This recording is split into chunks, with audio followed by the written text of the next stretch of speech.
Selamat pagi Bapak Ibu yang kekasih di dalam Tuhan Yesus Kristus. Pagi hari ini saya Eko Wayu Suryaningsih kembali menyapa dengan kebenaran firman Tuhan yang terdapat dalam Ibrani 4 ayat 16. Ibrani 4 ayat 16. Sebab itu marilah kita dengan penuh keberanian menghampiri tahta kasih karunia, supaya kita menerima rahmat dan menemukan kasih karunia untuk mendapat pertolongan kita pada waktunya. Amin.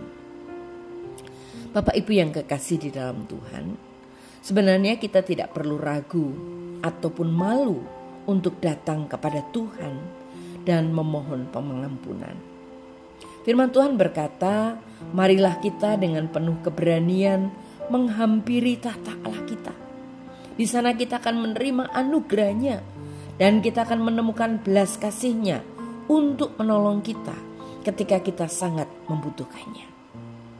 Ibrani 4 ayat 16. Di tahta kasih karunia kita tidak akan menemukan omelan, kita tidak akan menemukan hukuman, atau bahkan kita tidak menemukan penolakan.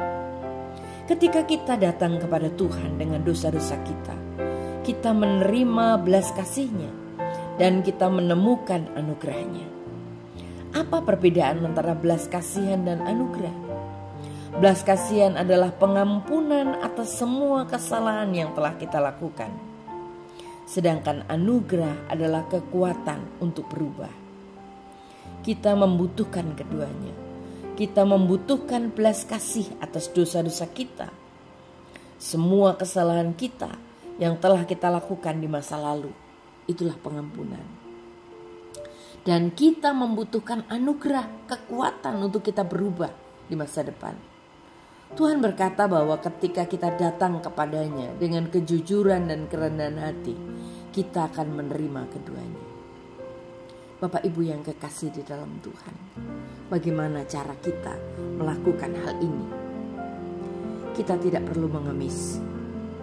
Ketika kita datang kepada Tuhan, kita bukan pengemis.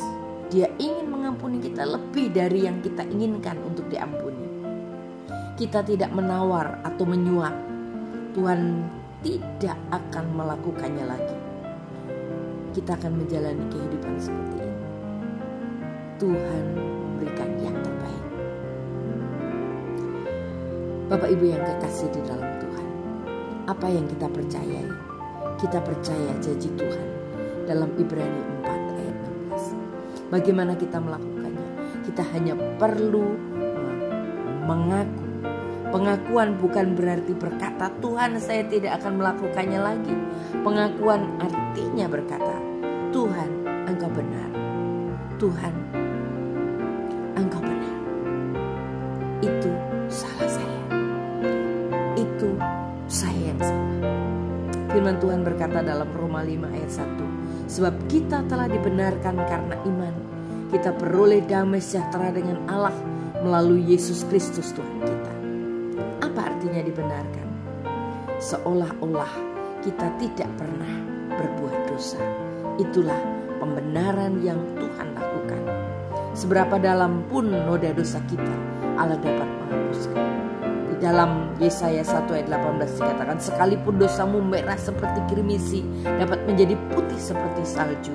Sekalipun dosamu merah seperti benang, dapat menjadi putih seperti bulu domba. Amin. Mari kita berdoa. Tuhan Yesus, terima kasih buat firman-Mu hari ini. Kami percaya janji Tuhan. Itu sebabnya Tuhan, ketika kami berdosa dan bersalah, izinkan kami Tuhan mengakui bahwa Tuhan sungguh benar dan kami bersalah. Dalam nama Tuhan Yesus kami sudah berdoa. Haleluya.